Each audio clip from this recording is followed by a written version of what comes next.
As we're nearing Christmas Eve, there are so many German Christmas traditions that we cherish every year. And in this video, I'm so excited to share them with you. And I hope that you find them inspiring and lovely, just as we do year after year.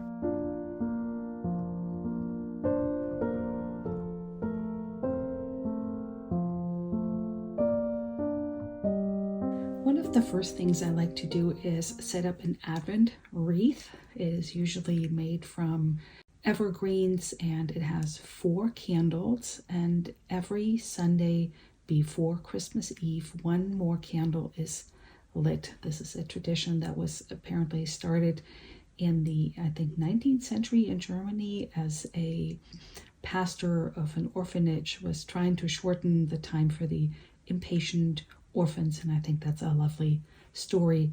Anyway, the tradition lives on in our house with an Advent wreath. Another tradition that we do is an Advent calendar. I made these little bags from fabric years and years ago when our children were still very little, and glued felted numbers to them and stuffed them with little things kind of like stocking stuffers. And, you know, there would be some chocolates in it or other little trinkets, something that they could open every day and shorten the time until Christmas Eve. Another version is an Advent calendar of paper, and it has little doors. I remember I had one of those when I was very little, and it had glitter on it, and it was just the most magical thing. This one is the Brandenburg Gate in Berlin, which I call my hometown. Here you can see a door and this cute little angel that's peeking up behind the door. Those typically hang on the wall for the children to see how far along we are.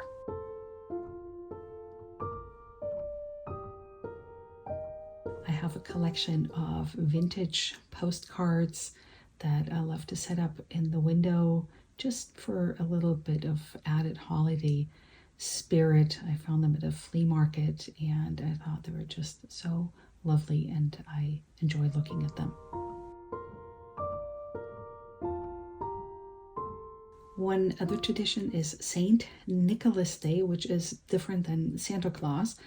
I am not 100% sure of the origin of that story, but that is December 6th, Saint Nicholas Day. And the tradition is that children polish and clean their boots and make them all shiny. And what's really interesting about this, as I was thinking about it, is that these days we have fabric shoes, we have Gore-Tex, we have whatever, but we barely ever have any leather shoes, which is basically what 100 years ago all the people had. They only had leather shoes, and making them last was really important because maybe they only had 1 pair of shoes, and actually leather lends itself to being cleaned, and these are my typical outdoor barn shoes, and I love adding a little bit of polish. Some people actually spit on the leather when they use this soft brush. And the night before, children set out the boots, and overnight St. Nicholas comes and fills them with all sorts of goodies like oranges and nuts, things that kids back then didn't have. As we're nearing Christmas Eve, I also like to polish our heirloom silver. It is our everyday silverware. It is something that I inherited from my grandparents, and this particular style or pattern, if you will, dates back to the 1930s, and I'm using a Haggerty silver polish that I'll link in the description box below this video so you can find it. I find it exceptionally soft and gentle on the silver, and this is silver plate, so it's not the most sturdy. It's not pure silver, and I like to keep them clean, and especially before Christmas Eve, I love to make them all shiny. This is a close-up here of the silver. As you can see with daily use, even though it keeps them somewhat clean, it doesn't do a perfect job, and sometimes silver can get a little bit tarnished. But for me, this is also really meditative and slowing down. I know that some people prefer plastic cutlery. I love using heirloom utensils and heirloom items in my kitchen, in our house, and it just adds so much more to the festive Christmas spirit. And I just use a simple soft cloth to polish the silver, and that will actually keep it nice and shiny for some time to come. And maybe I only needed to do this once a year. When our kids were younger, I actually involved them in the silver polishing. And when we're all done, I sort them back into the cutlery drawer, and they're ready for Christmas Eve.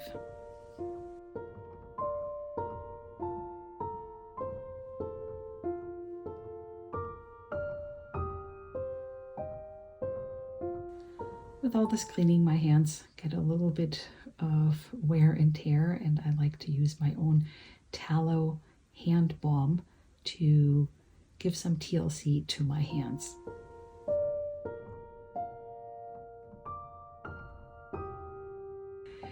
Traditionally, the Christmas tree wasn't set up before Christmas Eve, and I remember that from my own childhood that my mom would set it up while my dad took us out. And here's a vintage postcard of a girl peeping through a keyhole into the living room where the Christmas tree was set up.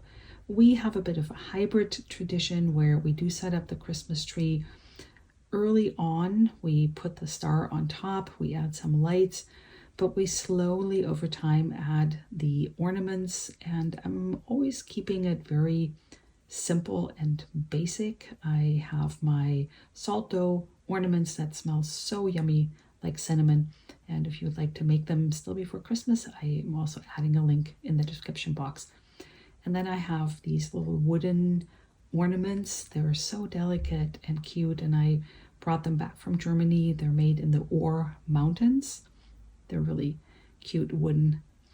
And back in the day, I also remember as a child that we used real candles on trees. I know that with wooden houses, that makes everybody gasp. And we have these clasps, and I'm just showing you here how we did it, and added a candle. And the goal was always to make the candle stand or be upright so it wouldn't drip and also not burn any other branches. And here's my grandfather with me in his lap on Christmas Eve. This is our tree as it's coming along.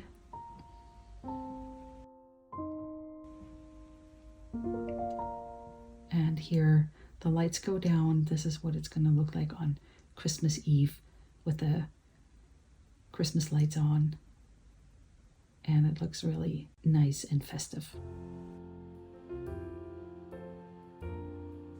Another tradition in our house is this Christmas pyramid. It's a poor translation for Weihnachtspyramide. That is also from the Ore Mountains in Germany. It's a wooden 4-tiered pyramid that you attach candles to. They create heat, and then you see these almost like propellers up there. They make the pyramid turn, and it is the Christmas story from top to bottom.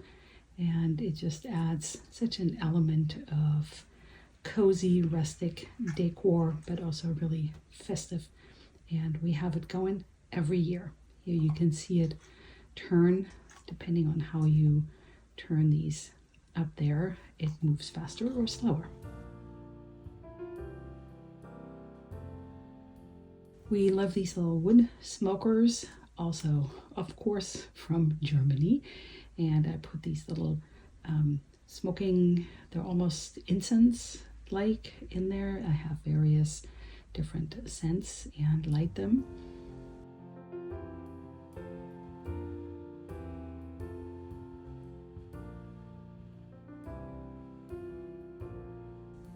You'll see in a moment how they create smoke that comes out of this little wood smoker guy's mouth. It looks like he's smoking a pipe. And it smells really wonderful like incense, but it also is so fun to look at. And sometimes it's a little bit of a challenge to keep it going, but with some little care, it actually smokes pretty well.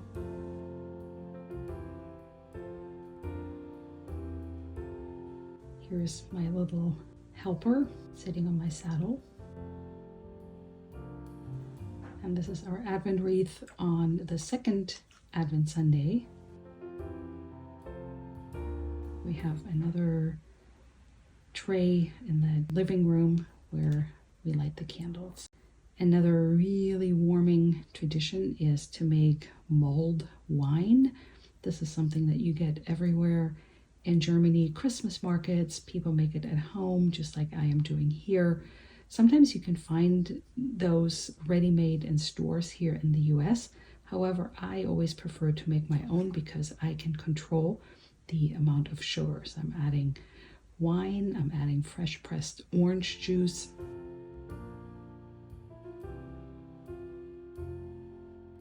The mulling spices, I'm leaving a link for a recipe how you can make your own. Some lemon juice, and here we go. It needs some sugar, but again, we don't like it too sweet, and for extra spiking you might like to add a dash of rum, and then you simply pour it through a strainer into cute cups. Now this drink is supposed to be had warm hot, not boiling. Thank you so much for coming along, and happy holidays.